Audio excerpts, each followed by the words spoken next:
So, but let me actually drag us back down to something basic. If a person wanted to buy Bitcoin, store Bitcoin, how do they actually do it?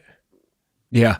So there's a couple of different ways to kind of acquire Bitcoin. And in every way, you've got to exchange some form of value for Bitcoin, right? Which is part of why it has values, because you're giving up value. So in one way is to exchange energy and computational power for Bitcoin. So you can mine it. You can literally take computer power that you have, you can rent it to the network and run that software, and then it will pay you a portion of the kind of daily revenue off that system. And you can acquire Bitcoin in exchange for your power and your computational kind of contribution. And that's the fundamental principle behind Bitcoin, is the proof of work.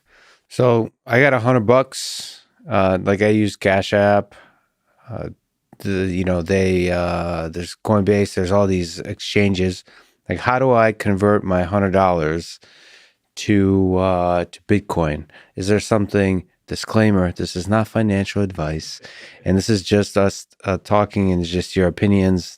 Do not use this to invest or take as financial expertise. That said, is there something you recommend that's an easy entry point for somebody that's like, I wonder if I can convert this $100 into whatever amount of Bitcoin? What do you recommend? What are the options? So there's a lot of options. I'm heavily biased. I went out and I scoured the market, looked at all of them. I've invested a lot of money in a company called BlockFi that basically has financial products for crypto investors. So you can take dollars or other currency you have, you can convert it through an exchange. You can leave it on these interest-bearing accounts. You can earn interest just like you would earn in a traditional account, but it's higher levels of interest because it's this new thing. Or you can withdraw it and you can put it into cold storage on a hardware device. You can leave it in a software wallet. There's kind of all these storage options. So BlockFi is, kind of the one that I'm biased towards because So BlockFi. Sorry to interrupt. So BlockFi is Bitcoin only, or is it an exchange with other cryptocurrencies? It's got a bunch of different ones. Yeah, they basically are agnostic to what it is, but they provide kind of financial products to crypto investors. Okay, so you mentioned a few interesting ideas that'd be nice for people who would not be familiar with it. Cold storage, hot storage. What does that mean? So like, I go to a website and I convert dollars to Bitcoin. That's a kind of storage. That's like online banking, right? What else is there? So there's a couple of different things that you can do, right? And let's use a legacy system as kind of an example. So if I want to get currency and I put it in my bank account, it sits there. I have to trust that the bank doesn't go under, nobody steals it, all this kind of stuff. There's insurance for it, right? There's all these kind of benefits in the legacy system to make sure that as long as I don't have, millions and millions of dollars there, I'm going to be protected pretty much if anything happens through FDIC insurance. If I want to do that, I'm taking that counterparty risk though. So it's mitigated, but there's still counterparty risk. I'm counting on that bank. But it is easier to move it around, right? If all of a sudden you call me up and say, hey, send me some money, I can press a couple buttons on my computer and it'll send it to you. If I want deeper level of security, I can go and I can get the physical dollars and I can go and I can, put it under my mattress, right? And I can say, you know what? It's not going to be as easy to send it to you immediately, but if I really want to, I can go underneath my mattress pretty quickly. I can grab it, I can get it back to the bank, and then I can send you the money. The third thing I could do is I could basically take those physical dollars out of the bank, and then I could go put it literally, in a vault somewhere that I don't have control over, that's behind 10 passwords and biometric scanning, and it's really difficult to even get to it, right? So if you almost look at it as like there's 3 stages of security that you could have in the traditional world. The same thing is true in Bitcoin. So you could buy Bitcoin on any exchange. You could do it on BlockFi, but you also can do it on places like Coinbase, Gemini, Kraken, etc. Also, Cash App. Cash App. You can do it on Cash App. I think they're still sponsoring this podcast. I'm not biased at all. So once you get Bitcoin on any of these venues, you can leave it there on that venue. Now, the trade-off is you're taking counterparty risk. So somebody else is responsible for the security and the protection of it. In many cases, big, well-known companies who have billions and billions of dollars of assets, they have higher levels of security. That's why they're well-known. That's why people trust them, whatever. But you are taking counterparty risk. It is easier to quickly send to somebody. So the trade-off of like ease of use, but counterparty risk is big. And in the Bitcoin community specifically, this is a huge thing of they really, really advocate for not leaving the Bitcoin there, right? For the obvious counterparty. The second thing you can do is you can basically get it off of an exchange and you can put it in some level of kind of what I'll call a second layer of storage. That second layer of storage could be a hardware device that you can quickly just grab off your desk and plug into your computer and immediately use. That's what they call like a hardware wallet. Hardware wallet, yep. Or you can have some sort of software wallet, right? Where it's not on an exchange, but there is some level of in between the hardware wallet and the exchange and the software wallet. But the software wallet is connected to the internet. Yeah.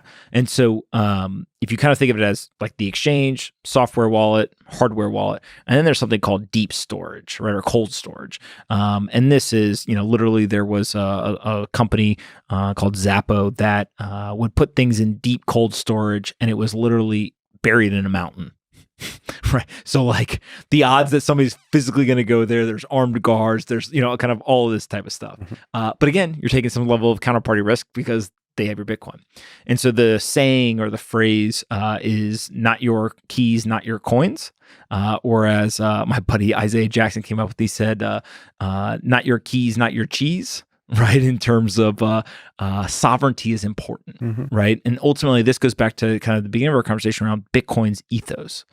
Sovereignty, right? Giving the power back to people. You don't have to rely on this infrastructure in order to be able to participate in this monetary kind of economy. What you are now able to do is you're able to use digital sound money. You're able to keep control of it. You and you alone are responsible for it. So the idea of personal responsibility.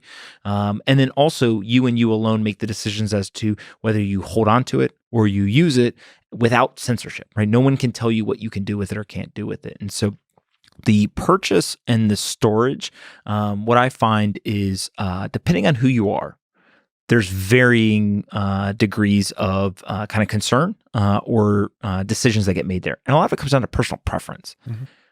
The Bitcoin community, though, absolutely will over-optimize for sovereignty and kind of hardware or cold storage.